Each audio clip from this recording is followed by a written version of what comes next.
कोई ज़रूरत नहीं कि आप खूब सारा पैसा खर्च करके दिल्ली जाएँ और वहाँ पे कोचिंग लें। आप खुद से भी तैयारी कर सकते हैं। पहले होता था कि गाइडेंस नहीं मिलती, वो गाइडेंस आजकल आपको यूट्यूब पर और टेलीग्राम पे बहुत आराम से मिल जाएगी। यूपीएससी ने ओनली 1, ओनली 2, ओनली 3 कर दिया है, तो वहाँ पे आपकी अब एलिमिनेशन टेक्निक काम ही नहीं करेगी। मॉक इंटरव्यू में काफ़ी कंट्रोवर्शियल क्वेश्चन पूछते हैं, वैसे यूपीएससी में कंट्रोवर्शियल क्वेश्चन नहीं पूछते। हेलो दोस्तों, नमस्कार। मेरा नाम है विभांशु। स्वागत है आप सभी का हमारे एक और नए वीडियो में। दोस्तों, आज हमारे साथ यूपीएससी 2022 में सिलेक्टेड ईशान सर हैं।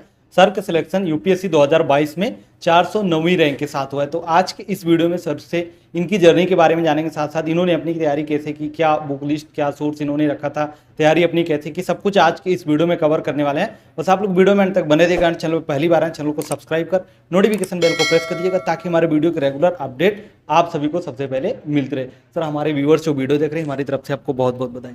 Thank you, thank you. Sir, हम जानना चाहेंगे आपका एजुकेशनल बैकग्राउंड क्या रहा। जी, मैंने 12th तक यहीं गोंडा से पढ़ाई की है, श्री रघुकुल विद्यापीठ स्कूल में। उसके बाद फिर मैंने अपनी ग्रेजुएशन यानी बीए प्रोग्राम 2018-2021 डीयू से किया, आर्यभट्ट कॉलेज साउथ कैंपस से। उसके बाद इसकी जर्नी कैसे शुरुआत हुई आईएएस पीसीएस बनने की। जी, उसके बाद 2021 में मेरी एज नहीं कंप्लीट थी एग्ज़ाम देने के लिए, तो 2021 से लेके 2022 मई तक मैंने 1 साल अच्छे से तैयारी की और फिर 2022 में इस एग्ज़ाम को दिया। जब आपने तैयारी शुरुआत में स्टार्ट की थी तो मतलब कोचिंग का कहीं गाइडेंस लिया था, किस तरीके से शुरुआत हुई। जी, मैंने कोचिंग ज्वाइन की थी, बाजीराम कोचिंग। लेकिन फिर उसमें मैं इतना मतलब बहुत सीरियस नहीं लिया उस बात को, क्योंकि बहुत मतलब वो लोग गाइडेंस अच्छी देते हैं स्टार्टिंग में, बट टाइम बहुत लगता है उसमें। रिस्क टू रिवॉर्ड रेशियो बहुत मतलब कम है कि 2.5-3 घंटा लगता है, और मैं दिल्ली में रहता भी बहुत दूर था साउथ कैंपस में, तो वहाँ जाने में पूरा 5 घंटे लग जाता था लगभग, इस वजह से। तो तैयारी आपने मतलब कोचिंग पूरी कंप्लीट की थी या फिर बीच में मतलब ड्रॉप करना पड़ा। नहीं, कोचिंग मैंने कंप्लीट की थी पूरी। और तैयारी का मीडियम क्या रहा और अटेम्प्ट इसके बाद आपका कौन सा था। जी, मेरी तैयारी का मीडियम इंग्लिश था, ये मेरा पहला अटेम्प्ट था। सर, हम जानना चाहेंगे जैसे प्री की सबसे पहला स्टेज जो होता है प्री का होता है, खासकर क्योंकि बहुत सारे कैंडिडेट्स मतलब प्री का एग्ज़ाम देते हैं लेकिन सबको सफलता नहीं मिल पाती प्री के एग्ज़ाम में। तो प्री के एग्ज़ाम के लिए आपने ऐसी क्या रणनीति अपनाई थी कि आप फर्स्ट अटेम्प्ट में ही प्री का एग्ज़ाम क्लियर किए थे। जी, मैंने प्री के लिए मॉक टेस्ट लगाया, तो मुझे मालूम पड़ा कि मेरा जो थोड़ा एक्यूरेसी लो रहता है 70% के अराउंड ही। तो मैंने अपनी स्ट्रैटेजी बनाई कि अगर मैं कम क्वेश्चन करूँगा तो मेरा प्री नहीं निकलेगा, तो इसलिए मैंने स्ट्रैटेजी बनाई कि मैं जितना हो सके उतना करूँगा। तो मैंने 94-95 क्वेश्चन अटेम्प्ट किए, और इस वजह से मेरे लगभग 65 क्वेश्चन सही हो गए, इसमें 70% के अराउंड। तो ऐसे ही आपको जब आप अपनी एक मॉक टेस्ट लगाएंगे तो आपको स्ट्रेटजी मालूम पड़ जाएगी कौन सा आपका सब्जेक्ट स्ट्रांग है, कौन सा वीक है, तो उसको ध्यान में रखते हुए आप एक अपनी स्ट्रेटजी बना लेंगे पर्सनल, तो प्री आपका निकल जाएगा। अच्छा सर, ऐसा सुनने में आता है कि जिससे जो यूपीएससी का एग्जाम पैटर्न होता है, खासकर प्री की बात करें तो यहाँ पर बहुत सारे क्वेश्चन ऐसे सेट किए जाते हैं जो कि शायद सिलेबस में मतलब जो हम लोग पढ़े रहते हैं उसमें नहीं मिल पाता, तो उसमें बहुत सारे लोग एलिमिनेशन टेक्निक की बात करते हैं, तो उस पर। जी, पहले लास्ट ईयर तक तो एलिमिनेशन टेक्निक चलती भी थी। अब जैसे 2023 का पेपर जिन्होंने भी देखा हो, तो यूपीएससी ने ओनली 1, ओनली 2, ओनली 3 कर दिया है, तो वहाँ पे आपके अब एलिमिनेशन टेक्निक काम ही नहीं करेगी। तो यूपीएससी का ये संदेश है कि अब सब पढ़ना पड़ेगा आपको।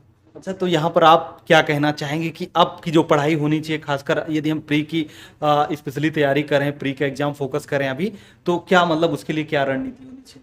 प्री के लिए सबसे इम्पोर्टेंट मेरा जो वो है कि आपको प्रीवियस ईयर क्वेश्चन लगाना ही पड़ेगा, मतलब लगाना पड़ेगा। उसके बाद जो उसमें 4 ऑप्शन दिए हैं उनको बहुत अच्छे से स्टडी करना पड़ेगा, उस कॉन्टेक्स्ट में, क्वेश्चन के कॉन्टेक्स्ट में, और फिर सिलेबस के कॉन्टेक्स्ट में भी। क्योंकि लगभग 20 क्वेश्चन आपके प्रीवियस ईयर क्वेश्चन से आ जाते हैं, मतलब इनडायरेक्टली या डायरेक्टली, या फिर कहीं ऑप्शन में भी उनका मेंशन होगा, तो आपके 20 क्वेश्चन पक्का हो जाएंगे।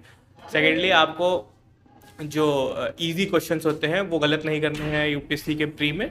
और मॉक टेस्ट लगाएंगे आप, तो आपको थोड़ा बहुत जो आपका डाउट है किसी सब्जेक्ट में, क्योंकि बुक्स में सब चीज़ कवर नहीं होती ऐसा कि आपने बोला, तो वो मॉक टेस्ट आपका वो पार्ट कंप्लीट करा देंगे। अब हमें लगता है यूपीएससी चाह रहा है कि आपको चारों आंसर क्लियर पता होना चाहिए। जी जी, उनका कुछ ऐसा ही है कि चारों ऑप्शन जानिए आप, अब तभी आप सवाल सही कर सकते हैं।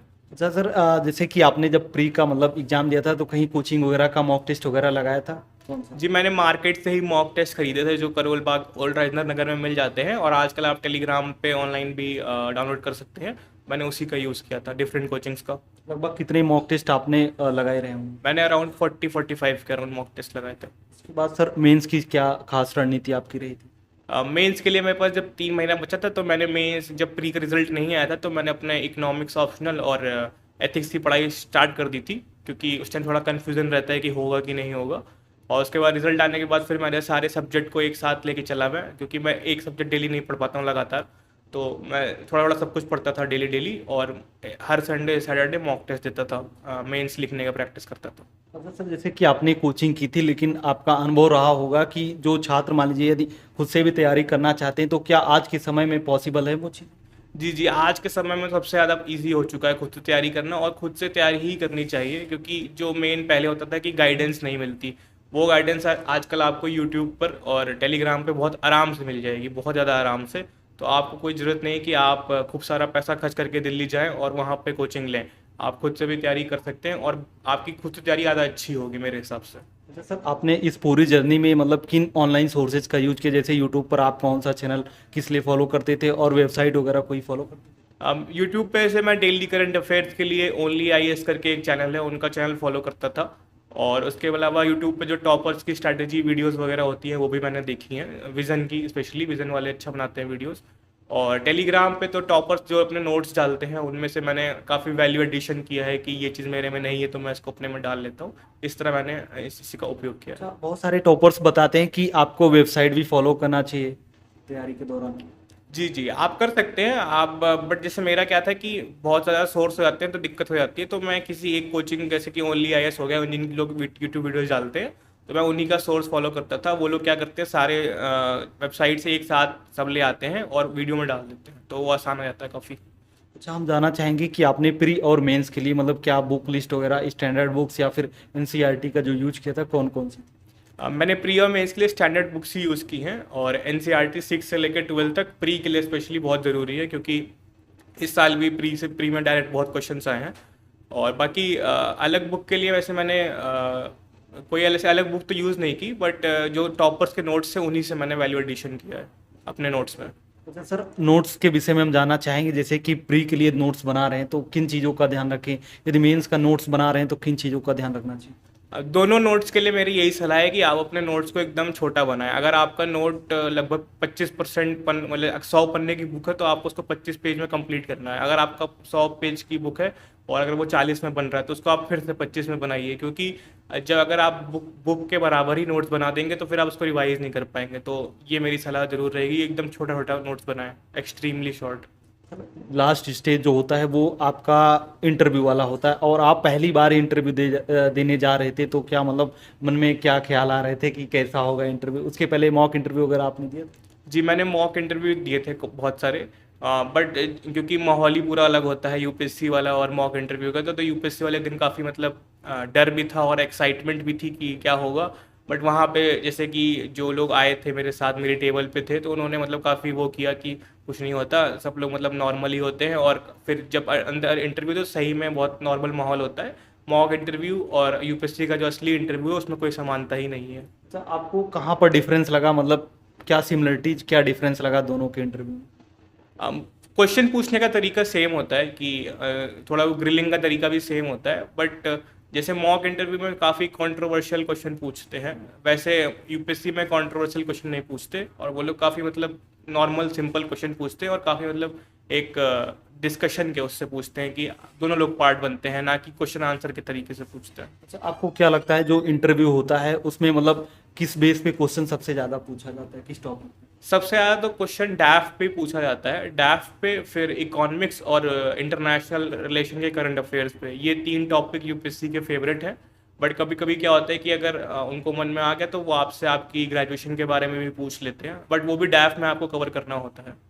एक चीज़ और कवर करना चाहेंगे करंट अफेयर का, क्योंकि करंट अफेयर का बहुत ज़्यादा वेटेज हो गया, चाहे प्री की बात करें, मीन्स यहाँ तक कि आप बता रहे हैं इंटरव्यू में भी रहता है। तो आपने मतलब करंट अफेयर के लिए क्या सोर्स रखा था, जैसे मंथली मैगजीन पढ़ते थे या डेली न्यूज़पेपर पढ़ते थे? नहीं नहीं, डेली न्यूज़पेपर नहीं मैं फॉलो करता था, मैंने मंथली मैगजीन विजन की फॉलो की है।